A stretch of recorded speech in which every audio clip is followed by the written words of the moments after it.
दिन मंगलवार को तहसील कार्यालय पर स्टैंडिंग कमेटी की बैठक का आयोजन किया गया। आगामी विधानसभा एवं लोकसभा चुनावों को लेकर इस बैठक का आयोजन किया गया था। अधिकारी गण एवं राजनीतिक दलों के जनप्रतिनिधियों को इसमें बुलाया गया था। अनुविभागीय अधिकारी श्री कुमार सानू देवड़िया एवं निर्वाचन रजिस्टर अधिकारी पंधाना द्वारा स्टैंडिंग कमेटी की बैठक में मतदान केंद्रों के युक्तियुक्तकरण से संबंधित विस्तृत रूप से जानकारी दी गई। पंधाना की जो स्टैंडिंग कमेटी जो बनी है भारत निर्वाचन आयोग के निर्देशों के पालन में, उसमें सभी हमने जनप्रतिनिधि गणों को आमंत्रित किया था और जो वर्तमान में निर्वाचन आयोग की कार्रवाई जो चल रही है उसके विषय में जानकारी दी, जैसे कि आधार लिंकिंग के संबंध में और जो युक्तिकरण होना है मतदान केंद्रों का, उसके संबंध में। स्टैंडिंग कमेटी की कार्रवाई के विवरण के संबंध में जो बैठक रखी गई थी, माननीय अनुविभागीय अधिकारी में निर्वाचन रजिस्टर अधिकारी महोदय एसडीएम साहब श्री कुमार सानू देवड़िया जी, श्री चंद्र सिंह धारवे जी, तहसीलदार सहायक निर्वाचन रजिस्ट्रेशन अधिकारी महोदय पंधाना और नायब तहसीलदार श्रीमती अंजलि गुप्ता जी, इनके द्वारा जो है वो सभी जनप्रतिनिधियों को स्टैंडिंग कमेटी के माध्यम से बुलाकर मतदान केंद्रों के युक्तियुक्तकरण के संबंध में उनके किए जाने वाले प्रस्ताव, उनकी सहमति और उनके दिशा निर्देश निर्वाचन आयोग के दिशा निर्देशों के अनुरूप जो प्रस्ताव तैयार किए गए उनके संबंध में विस्तृत रूप से चर्चा करने हेतु स्टैंडिंग कमेटी की बैठक का आयोजन किया गया था। इस संबंध में हमारे अध्यक्ष महोदय माननीय एसडीएम साहब द्वारा मुख्य निर्वाचन पदाधिकारी भोपाल के निर्देशानुसार मतदान केंद्रों के युक्तियुक्तकरण के निर्देशों के परिपालन में ऐसे मतदान केंद्र जिन्हें आपस में जोड़ा जाना है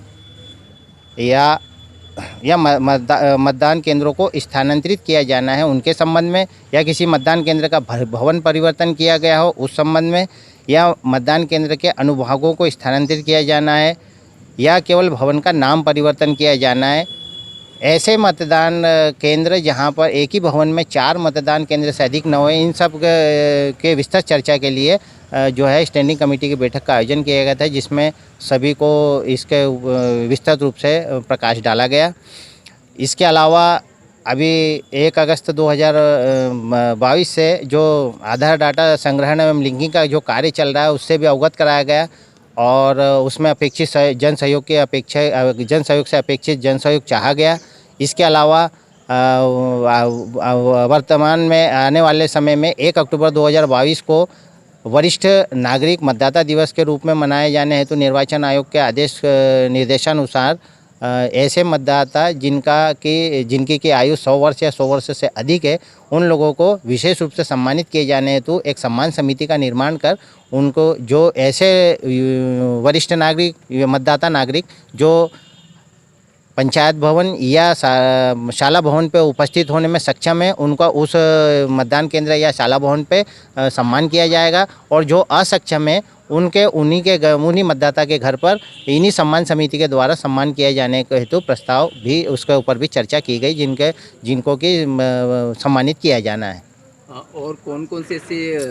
चुनाव को से संबंधित कौन सी ऐसी समस्याओं के सामने बातें हैं जिसको लेकर भी थोड़ा सा विभिन्न प्रकार की समस्याओं जनप्रतिनिधि द्वारा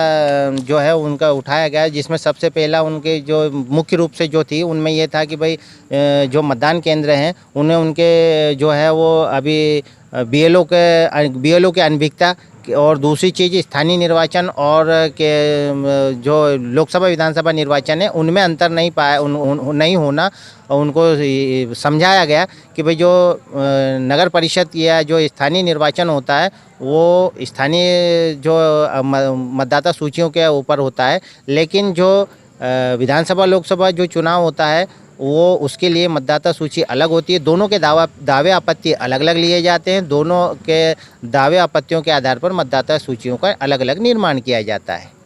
तो कई समस्याएं जो थी वो स्थानीय निर्वाचन से संबंधित थी, जो उनके जो अनभिज्ञता थी उनसे उनको दूर कर उनको उसका जो है वो समस्या का समझाया गया।